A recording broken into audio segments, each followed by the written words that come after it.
LiberalViewer presents. So I was really excited to attend a press conference 2 weeks ago announcing a California ballot initiative for November 2012 replacing California's costly, ineffective death penalty with a sentence of life in prison without the possibility of parole instead, and I was particularly interested to see how my local TV news channels would cover an event I witnessed and recorded on video myself, and I was especially curious how good a job they do informing viewers about the two facts people seem most to get wrong about California's death penalty. First, that the death penalty system actually costs a lot more than sentencing the same people to permanent imprisonment would, as former warden of San Quentin Prison Jeannie Woodford explained here. Since we reinstated the death penalty in California 33 years ago, we have spent $4 billion, and I want to repeat that, $4 billion to execute 13 people. California's death penalty costs $184 million more per year than if we had a system of life without the possibility of parole. That money could be better spent to really making our neighborhoods and our communities and our state safer. So there's the first fact people seem to most get wrong about California's death penalty, that it actually costs California over $180 million more per year than sentencing the same people to permanent imprisonment would. And the second fact people seem to most get wrong is framing the death penalty as if it's for the victims, when, in fact, many family members of murder victims oppose the death penalty, several of whom spoke at the press conference for reasons one victim family member, Judy Kerr, explained here. I also speak as a representative of California Crime Victims for Alternatives to the Death Penalty. We come to this issue from a diverse range of views.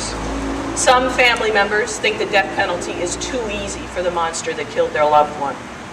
Some don't want to be dragged through years and years of appeals only to watch a murderer die of natural causes on death row.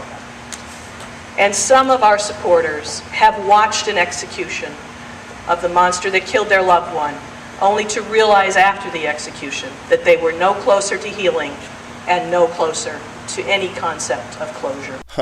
Murder victim family members who've watched executions and come out against the death penalty? That's not a point of view you see reported much in the media, and unfortunately, my local TV news coverage was no exception, because while the 3 local TV news stations that covered this event all did at least a passable job of reporting on the cost of California's death penalty, none of them covered the multiple victim family members who came out against executions. As you can see, for example, when my local CBS affiliate only told its viewers that law enforcement officials and the wrongfully convicted were there in this story. Also today, push to stop the death penalty in California. Law enforcement officials, along with people who have been wrongfully convicted of crimes, want to replace the state's death penalty with life in prison without parole. Supporters say it'll free up hundreds of millions of dollars each year.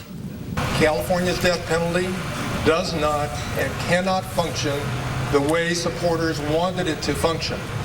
California has spent more than $4 billion since 1978 to fund the death penalty system. So at least that story from my local CBS affiliate mentioned the $4 billion cost of the death penalty since 1978, but the victim family members were never mentioned, a mistake I thought my local Fox affiliate might have avoided when I saw the teaser for the Fox coverage of the same story here. Oh, the debate over whether California should keep the death penalty. You may be surprised who's supporting a new effort to get rid of it. Now, since people often seem surprised about the many victim family members opposing the death penalty, I thought that teaser might mean my local Fox affiliate was making up for all the bias of its parent network and covering the victim family members opposed to the death penalty, but that was unfortunately not the case, as you can see in the subsequent story here. The death penalty could be one step closer to becoming a thing of the past here in the state of California. A group that wants it axed announced a new effort to get rid of capital punishment and replace it with life without parole. They say in the last 3 decades, keeping the death penalty has cost taxpayers about $4 billion just to execute only 13 inmates.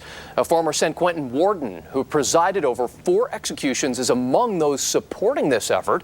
Supporters need 500,000 signatures in order to get this on the ballot in 2012 in November. So I guess it was the former San Quentin warden Jeannie Woodford who was the surprising opponent of the death penalty in that story, but again, no mention of the victim family members who were there, and just a passing reference to the high cost of the death penalty, though it was actually my local ABC affiliate that both did the most to dramatize the cost of the death penalty, but was also the worst about letting viewers know about the victim family members against the death penalty, although the local ABC reporter obviously knew the victim family members were there because of the reference to supporters of the initiative surrounding themselves with the emotional stories of murder victims that you can see in the introductory clip here. But if approved, it would replace capital punishment with life in prison without parole.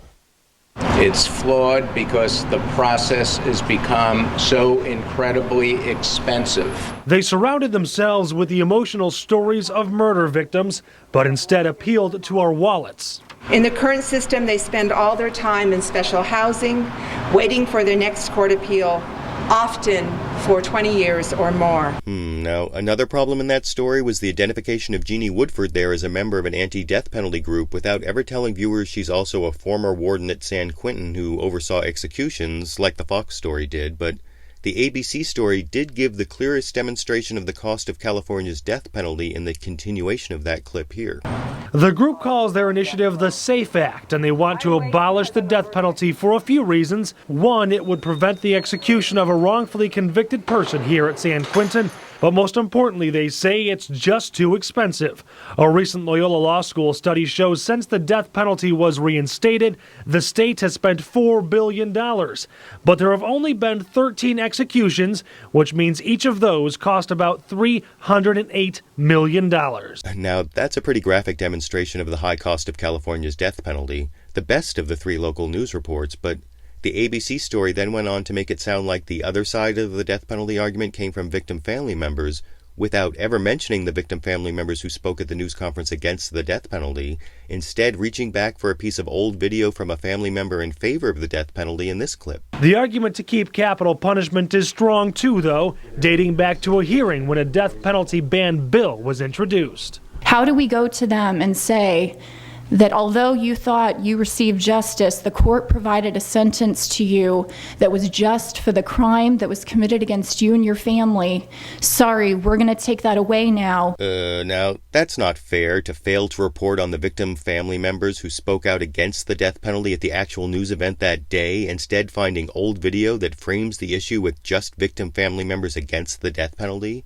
And the following story the local ABC news station broadcast had a similar split personality, first sensationalizing the issue by listing some of the more famous residents of California's death row, but then really dramatizing the ineffectiveness of California's death penalty with these facts. These men are more likely to die of other causes than be executed. As we mentioned, 13 inmates have been executed in California since 1978. During that time, another 18 have committed suicide.